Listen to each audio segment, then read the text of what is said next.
Pernah nggak sih lo ngerasa tanggal tua itu kayak mimpi buruk? Awal bulan dompet masih agak tebel, belum sampai minggu kedua udah tinggal serpihan kertas truk doang. Dan parahnya lagi, lo masih punya deadline nongkrong sama teman, kuota internet udah sekarat, dan tiba-tiba ada kabar, guys, iuran kelas belum dibayar ya. Jujur aja, mahasiswa tuh kayak superhero tanpa jubah, punya 1000 kebutuhan tapi cuma punya satu sumber, kiriman orang tua atau uang beasiswa. Nah, pertanyaannya, gimana caranya supaya lo bisa survive, tetap enjoy masa kuliah, tapi juga nggak jadi korban tanggal tua? Hari ini gue bakal kasih lo beberapa tips finansial buat mahasiswa. Bukan teori ribet ala dosen ekonomi, tapi hal simple yang bisa langsung lo terapin. Jadi gini, banyak mahasiswa tuh punya masalah klasik, uang habis duluan sebelum waktunya.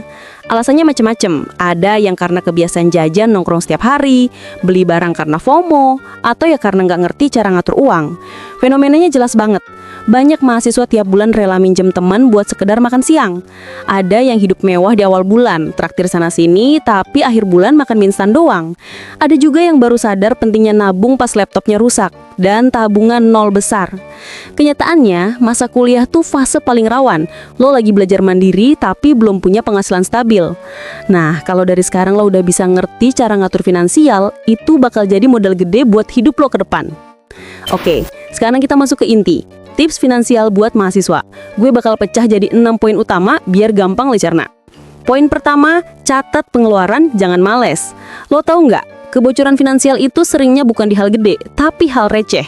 Contoh, tiap hari lo beli putih susu 20.000. Kedengerannya kecil kan? Tapi sebulan jadi 600.000. Itu udah setara kuota internet plus listrik kosan. Cara simpelnya gini, lo bisa pakai aplikasi budgeting kayak Money Lover, Spendy, atau bahkan Excel. Atau kalau malas ribet, pakai catatan HP aja. Setiap habis beli sesuatu, catat. Kenapa penting? Karena begitu lo lihat angka real, lo bakal kaget. Lo baru sadar, anjir, jajan boba gue sebulan bisa beli sepatu garu. Riset bilang, orang yang nyatat pengeluarannya lebih gampang nabung 2-3 kali lipat dibanding yang nggak pernah nyatet. Poin kedua, bedain kebutuhan versus keinginan. Ini nih yang tricky. Mahasiswa sering bingung bedain antara gue butuh dan gue pengen. Butuh, bayar kos, makan, kuota, buku. Pengen, nonton konser, beli outfit biar gaul, nongkrong tiap malam. Contoh relatable, lo bilang, gue butuh jaket baru. Padahal di lemari udah ada 3 jaket yang masih layak. Itu bukan butuh bro, itu pengen. Tips gampang, sebelum beli sesuatu, tanya ke diri lo, kalau gue nggak beli ini, apa hidup gue bakal kacau? Kalau jawabannya enggak, berarti itu cuma keinginan. Poin ketiga, terapin aturan 50-30-20 versi mahasiswa. Lo mungkin pernah dengar aturan 50-30-20. 50% buat kebutuhan, 30% buat keinginan, 20% buat nabung atau investasi. Nah, buat mahasiswa bisa dimodif. 60% kebutuhan, kos, makan, transport, kuota. 25% keinginan, nongkrong, jajan, hiburan. 15% nabung.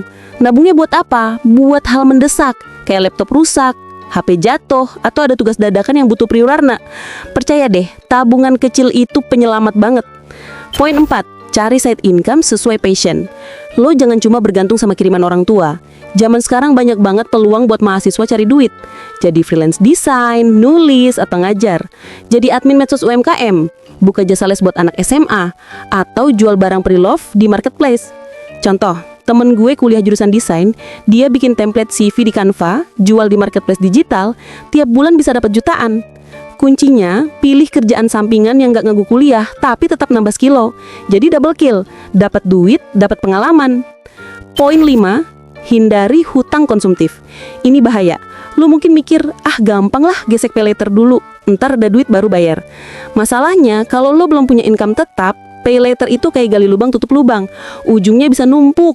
Contoh nyata, ada mahasiswa yang sering beli barang online pakai paylater. Awalnya kecil, 100.000, lama-lama jadi jutaan. Pas jatuh tempo bingung, akhirnya minjem temen. Hutang boleh kalau buat produktif, misalnya modal jualan kecil-kecilan. Tapi kalau buat beli sneakers edisi terbatas, big no. Poin terakhir, investasi ilmu bukan cuma barang.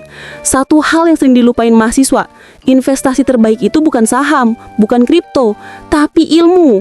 Contoh, ikut kursus online buat nambah skill, beli buku pengembangan diri, atau ikut pelatihan. Kenapa penting? Karena skill itu yang bikin lo jadi lagi bernilai. Barang bisa rusak, uang bisa habis, tapi ilmu bikin lo bisa terus menghasilkan. Coba bayangin, kalau lo dari sekarang udah bisa ngatur duit dengan bener, 5-10 tahun ke depan, lo nggak cuma jadi pekerja biasa, lo bisa jadi orang yang bebas milih hidup lo. Beda banget sama orang yang tiap bulan gajinya habis tanpa sisa, nggak punya tabungan, dan selalu nyalahin keadaan. Kalau lo nggak bisa ngatur 1 juta dari orang tua sekarang, gimana nanti ngatur gaji 10 juta? Mindset finansial tuh bukan soal nominal, tapi kebiasaan. Oke, kita recap sedikit tips finansial buat mahasiswa. Catat pengeluaran, bedain kebutuhan versus keinginan, terapin 50-30-20 versi mahasiswa, cari side income, hindari hutang konsumtif, investasi ilmu.